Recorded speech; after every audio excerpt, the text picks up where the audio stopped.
Hola, hola, ¿cómo están? En este video vamos a repasar rapidito lo que viene en el módulo 7. Tal vez ya lo empezaste a leer, tal vez ya lo leíste. Han sido semanas muy extrañas y convulsionadas. Vamos a tener pocas clases para vernos y trabajar en el aula, así que me pareció una buena idea eh, adelantar algunos temitas de esta forma para que no quede todo junto para el encuentro en el aula. Así que si aún no hiciste nada, mirate este video y después continúa con el módulo 7. Como veníamos viendo en las últimas semanas, estamos viendo los sistemas de órganos relacionados a la función orgánica de nutrición, en particular el sistema circulatorio, el sistema digestivo y este último, el sistema respiratorio. Dijimos que estos tres sistemas los elegíamos porque eran aquellos que funcionaban como vía de entrada y salida de los insumos metabólicos celulares o también de los desechos metabólicos de todas las células, y el circulatorio como vía de distribución de todos estos elementos con cada una de las células del cuerpo.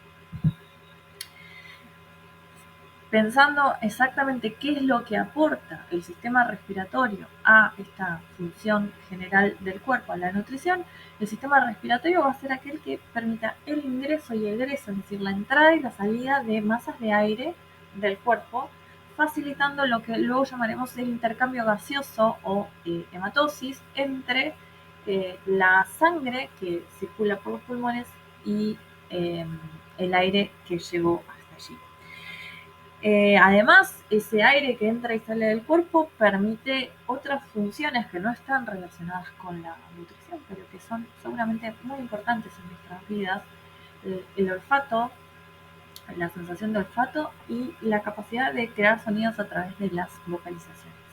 Entonces, todas esas estructuras las vamos a encontrar en el sistema respiratorio. Nosotros nos vamos a abocar entonces a aquellas que están relacionadas con la función precisamente respiratoria, de hacer entrar y salir materiales que tienen que ver con la nutrición celular y del organismo. Cuando hablamos de respiración en tres niveles de organización, si quieren. El sentido más coloquial de respiración, el de inhalar y exhalar, hace referencia a la respiración asociada a lo que contemplamos de todo el sistema respiratorio y tiene que ver con la acción ventilatoria, lo que llamamos la ventilación pulmonar. Eso es un proceso que típicamente, coloquialmente lo llamamos respiración, pero no es la única forma que tenemos de entender el concepto de respiración. También podemos referirnos a respiración a nivel tisular, a nivel de los tejidos, perdón, cuando eh, nos referimos a el intercambio gaseoso o hematosis entre el aire que llegó a los pulmones y la sangre que circula en los pulmones, permitiendo el pasaje de oxígeno desde el aire hacia la sangre y de dióxido de carbono desde la sangre hacia el aire. Por último, también nos referimos a respiración cuando hablamos de lo que sucede, el proceso metabólico que sucede dentro de las células del cuerpo, consumiendo oxígeno y produciendo dióxido de carbono como desecho. Nos referimos a la respiración celular. Ese tema no lo vamos a ver en esta parte de la materia, sino un poquito más adelante cuando pasemos a ver metabolismo celular, ¿sí? Pero queda ahora claro que esta idea de niveles de organización también la podemos asociar a fenómenos distintos, y acá tenemos una misma palabra, respiración, que puede hacer referencia a fenómenos ligeramente distintos en distintas estructuras.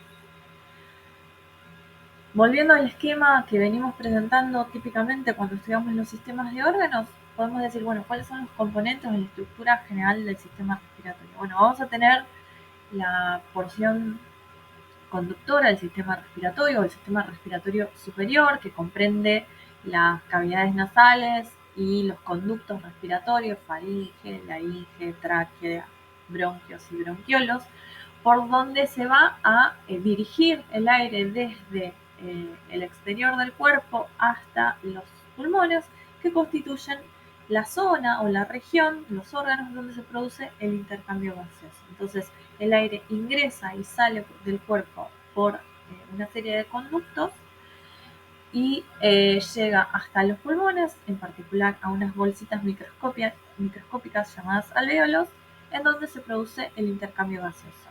Cuando la sangre irriga a estos alvéolos, se encuentra muy cerquita, muy próxima del aire fresco que llegó de la inhalación a los pulmones y se produce el pasaje específico de oxígeno y dióxido de carbono. Entonces, la sangre que irriga a los pulmones, ya sabemos, es sangre que está atravesando o recorriendo el circuito menor de circulación sanguínea. Va a ser esa sangre la que oxigene y se encuentre con el aire en los pulmones. Si vamos a cómo es que se lleva a cabo, cómo es la estructura anatómica, bueno, este video muestra un poquito de eso, espero que no me lo bajen por derechos de autor, y nos va a mostrar un poco cómo es la estructura del sistema respiratorio, porque además de estos conductos y los pulmones, el sistema respiratorio comprende estructuras de protección, la caja torácica formada por el esternón y las costillas, y por músculos respiratorios. Ahí señaló, por ejemplo, el diafragma, que es ese representado en amarillo marrón en la base de los pulmones. Acá el video nos muestra entonces los pulmones, que van a estar contenidos en una cavidad. Los pulmones son dos, cada uno dividido en distintos lóbulos, entonces ahí eso es lo que nos está mostrando el video. Funcionalmente cada uno de estos lóbulos no tiene demasiadas diferencias, son solamente detalles anatómicos que a nosotros no nos van a importar tanto, pero dentro de los pulmones vamos a tener estos conductos que se subdividen enormemente. Y después tenemos los bronquios, las tráqueas, que son los conductos donde se dirige el aire, que van a estar protegidos también por estructuras semirrígidas como estos anillos cartilaginos. La faringe, la laringe, la cavidad nasal, las fosas nasales van a ser entonces las vías de entrada y salida. Ahí el video nos muestra entonces cómo se produce el ingreso del aire, representado acá como pelotitas celestes.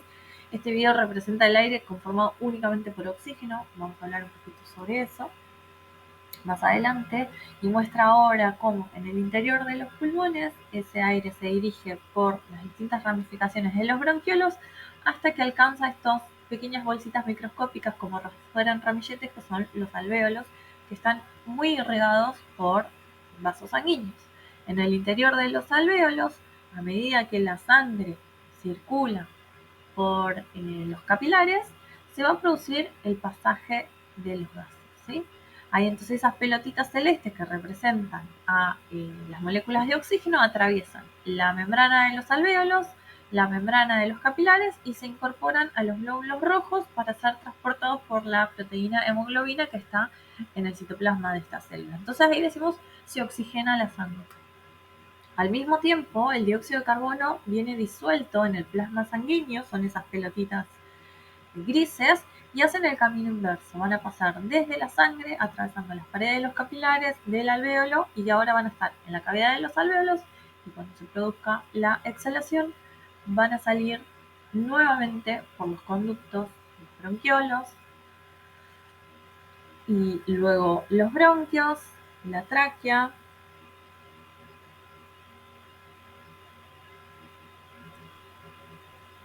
laringe, faringe, cavidad nasal y afuera otra vez. Entonces, acabamos de ver muy rápidamente en ese video cómo se produce la secuencia de ventilación pulmonar, intercambio gaseoso y salida. Es decir, inhalación, hematosis y exhalación. Hablábamos del aire recién y cómo en el video representaban ese aire, lo mostraban únicamente compuesto por moléculas de oxígeno. Lo cierto es que el aire es una mezcla de gases que tiene una composición particular dadas las características del planeta en el que vivimos. El aire atmosférico es principalmente nitrógeno, es el 77% de la atmósfera es el gas nitrógeno, y el 21% nada más corresponde a oxígeno. Hay otros gases en mucha menor proporción, el vapor de agua, el argón y el dióxido de carbono, que están en composiciones muy bajitas. Fíjate en este gráfico, visualmente ni siquiera está nombrado el dióxido de carbono. Es no despreciable su cantidad, pero frente a la cantidad de los otros gases es realmente muy. Pero es importante destacar que no respiramos oxígeno puro, sino que respiramos aire, que es el aire atmosférico de nuestro planeta. Podríamos pensar, bueno, ese aire que está en el ambiente, es el aire atmosférico, es el aire que inhalamos, ¿sí? Esa es la composición de aire inhalado. Una buena pregunta que podés empezar a responder ahora es, bueno, ¿cómo sería, qué composición tendría el aire exhalado si inhalamos eh, una mezcla de gases que tiene esta composición? Si nosotros sabemos que al incorporar los gases, el oxígeno de la atmósfera pasa a la sangre y ese aire se enriquece de dióxido de carbono, lo que podemos empezar a pensar es que el aire exhalado va a tener una composición mayor de dióxido de carbono, de vapor de agua y un poquito menor de oxígeno, mientras que los otros gases, por ahí en términos relativos va a cambiar su composición, pero no van a tener injerencia en el intercambio gaseoso. Entonces, la composición del aire exhalado podemos suponer, podemos esperar que sea distinta a la composición del aire inhalado y que con cada exhalación los seres vivos eliminamos una mayor cantidad de dióxido de carbono que la que se encuentra en la atmósfera del planeta. En el módulo 7 vas a ver que empieza, tiene muchísimas lecturas, el módulo 7 de actividades sobre todo, y empieza presentando justamente al sistema respiratorio en un contexto socioambiental, presentando la problemática de los incendios forestales, que son un fenómeno natural, pero que también está relacionado a actividades humanas.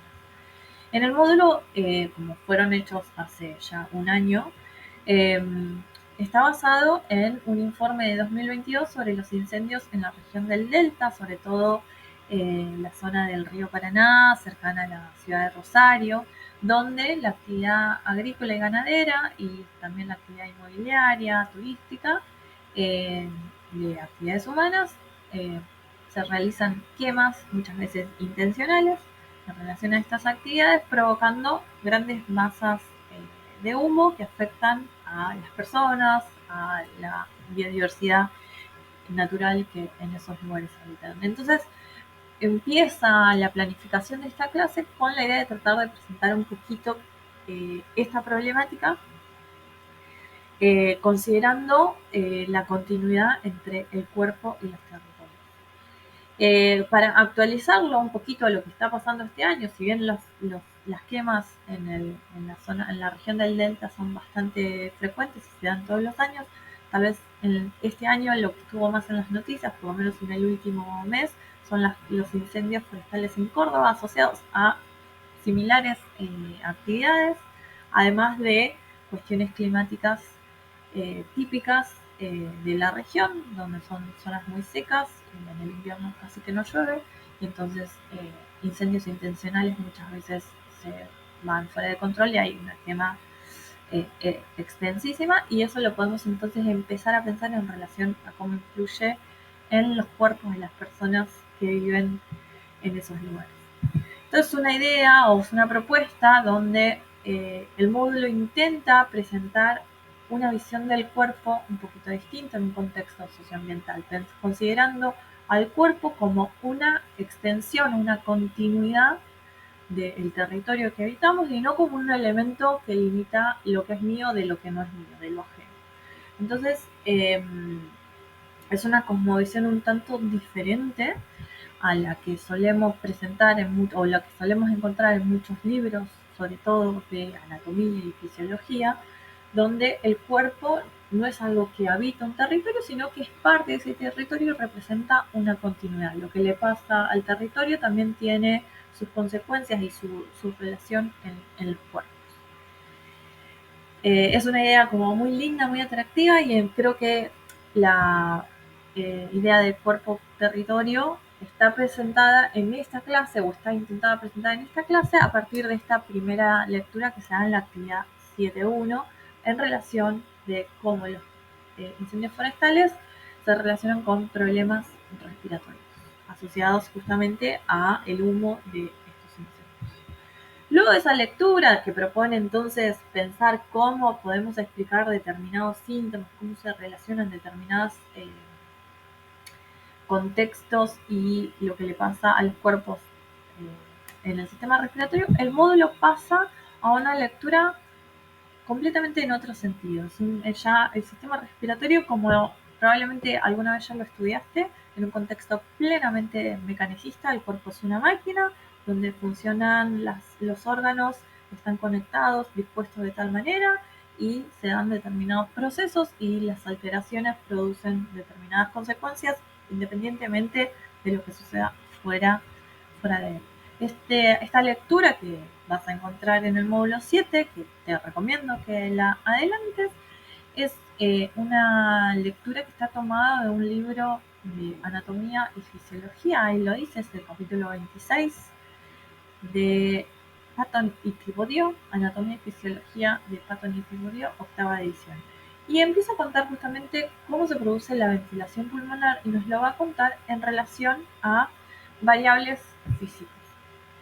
Va a contar que justamente lo que explica la entrada y salida del aire de nuestro cuerpo se debe a variaciones en la presión del aire entre lo que sucede fuera del cuerpo, lo que llamaríamos la presión atmosférica, y la presión intrapulmonar o la presión alveolar, que está o que depende de la acción de ciertos músculos. Lo que va a contar ese texto muy rápidamente es que el aire se mueve en favor de lo que dice el gradiente de presión. ¿Sí? Un gradiente de presión, lo vamos a ver, o un gradiente de cualquier cosa, va a ser una variación de una magnitud entre dos puntos distanciados por una distancia, ¿no? Entonces podemos, que desde la física tiene su formulación, pero vamos a entender un gradiente como si tengo dos puntos separados por una distancia d, puedo, por ejemplo, acá un gradiente de color, tengo de esta punta, del lado derecho, más intensidad de color, de la otra punta tengo menos intensidad de color. Entonces existe un gradiente de eso. Bueno, para las presiones podemos pensar más o menos lo mismo. Entre afuera y adentro del cuerpo va a haber una diferencia de presión y eso va a determinar los movimientos del aire. El aire siempre se va a mover en favor de su gradiente, es decir, hacia donde la presión sea menor. ¿Sí?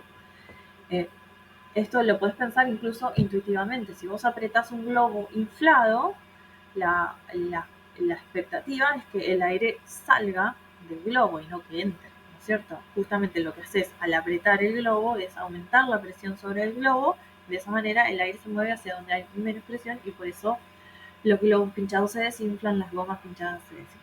¿Sí? Entonces el aire se mueve en favor de su gradiente de presión, es decir, que se mueve siempre desde una zona de presión alta a una zona de presión baja. Entonces lo que va a suceder durante la inspiración es que el sistema respiratorio va a promover una disminución de la presión intrapulmonar muy por debajo de la presión exterior del cuerpo. ¿Sí? Y para sacar el aire del cuerpo, lo que va a suceder va a ser lo que hacemos cuando queremos desinflar un globo. Va a haber una compresión de los pulmones, aumentando la presión interna, de manera que el aire salga por el conducto respiratorio.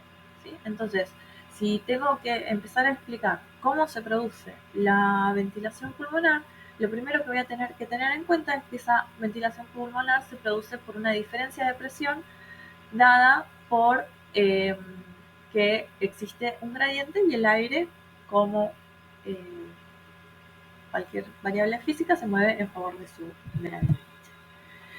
De ahí el texto pasa a presentarnos lo que sería un ciclo respiratorio que comprende entonces toda la secuencia de variaciones de la presión durante una inhalación y una exhalación.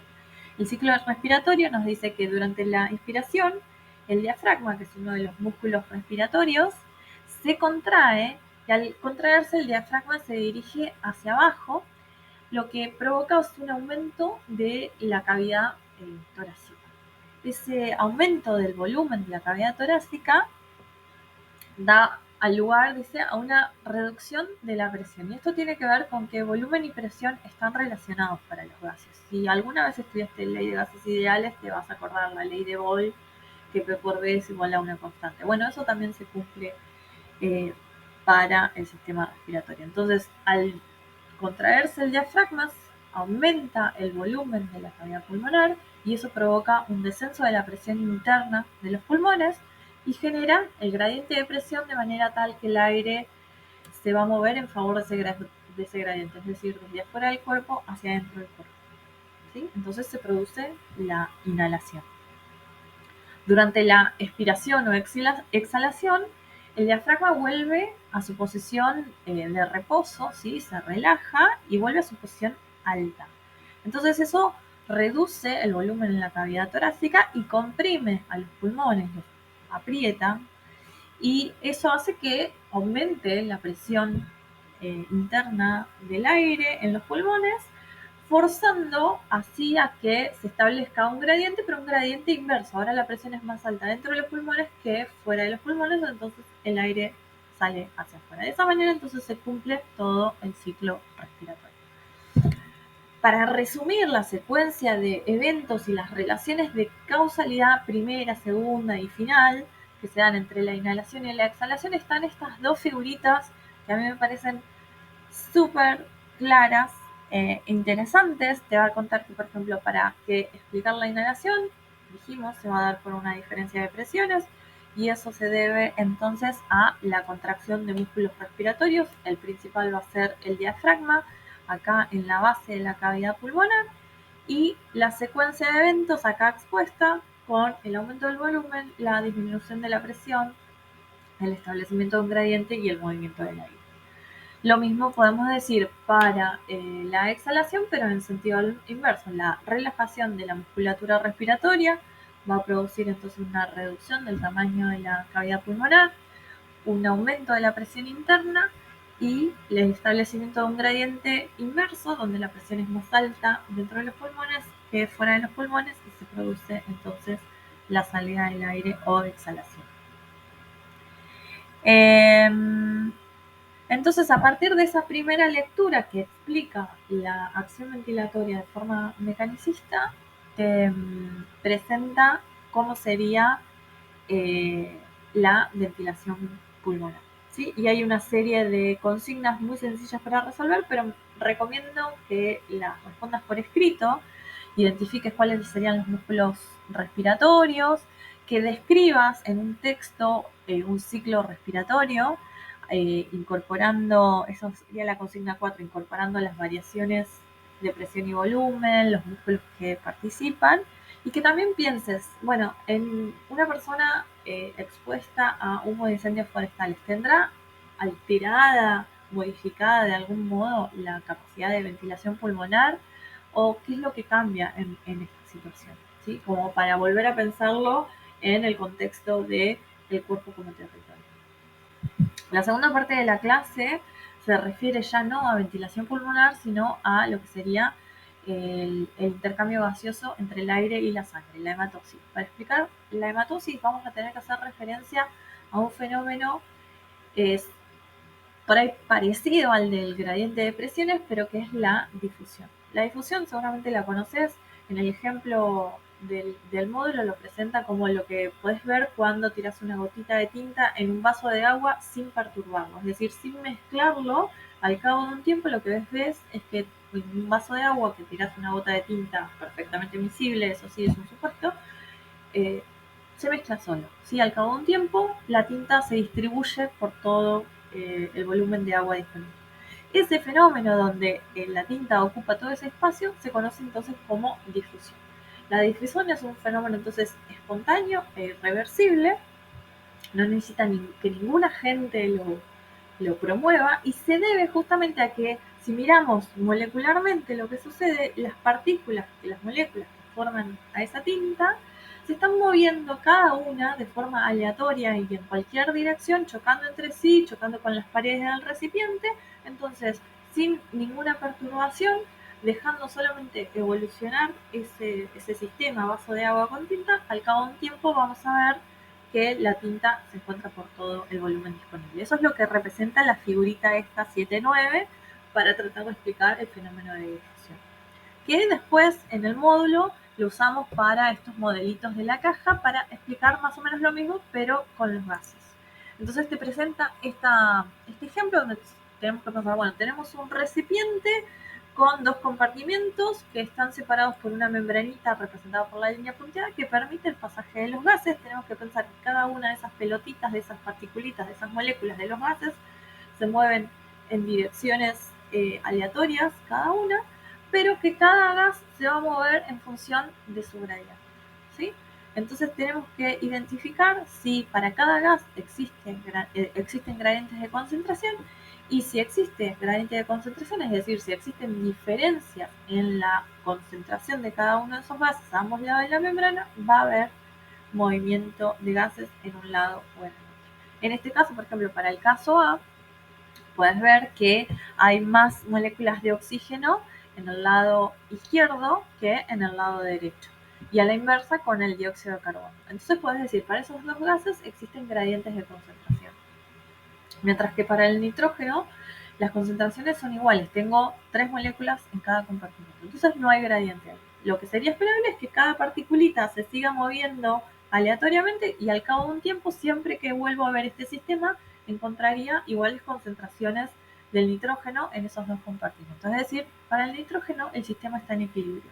¿Qué es lo que pasa para el oxígeno y para el dióxido de carbono? Como existen gradientes de concentración, la tendencia espontánea de cada uno de esos gases es moverse en función de su gradiente, de manera que al cabo de un tiempo lo que esperaríamos encontrar es que no permanezca ese estado con diferencia de concentración, sino que se equiparen las concentraciones a ambos lados de la membrana. ¿Y eso por qué sucedería? Porque existe la difusión de los gases. Este ejemplo es para trabajar con un modelo supuestamente sencillo. Yo te recomiendo que leas el módulo 7, que te va a ir guiando más para resolverlo, y que trates de identificar los gradientes y que establezcas cómo sería la situación un tiempo después, ¿sí? Que la dibujas nuevamente, siguiendo las actividades que propone el módulo. Pero eso lo podés llevar a lo que pasa en el alvéolo y el glóbulo rojo, que es lo que acá está representado en esta figurita. Vos pensar al alvéolo, ¿sí? Que sería este globito, esta bolsita, sería uno de los compartimentos, y la sangre sería otro de los compartimentos que están representados en el modelo de la caja. Y lo que va a suceder es lo mismo, se van a establecer gradientes de concentración entre esos dos compartimentos, alvéolo y sangre, y se va a producir el pasaje de los gases en favor de su gradiente. Si volvemos para atrás, decíamos que cuando definíamos un gradiente dependía de la distancia. Entonces, mientras más cortita, más pequeñita, más delgada sea la distancia que tienen que atravesar los gases, más potente, podemos pensar, más fuerte, más alto, más elevado es ese gradiente.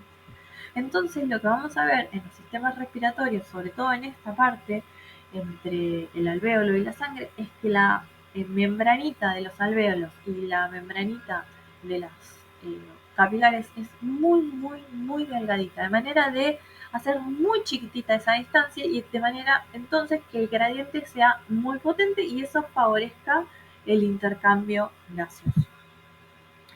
Por último, el módulo 7 presenta una situación problemática para el sistema respiratorio, relacionándolo ahora con tabaquismo y las consecuencias en el cuerpo. Sí, que sería algo por ahí más cercano a la exposición prolongada a humo por incendios forestales, pero acá no es un incendio forestal, sino que es un hábito de las personas, que es el de fumar.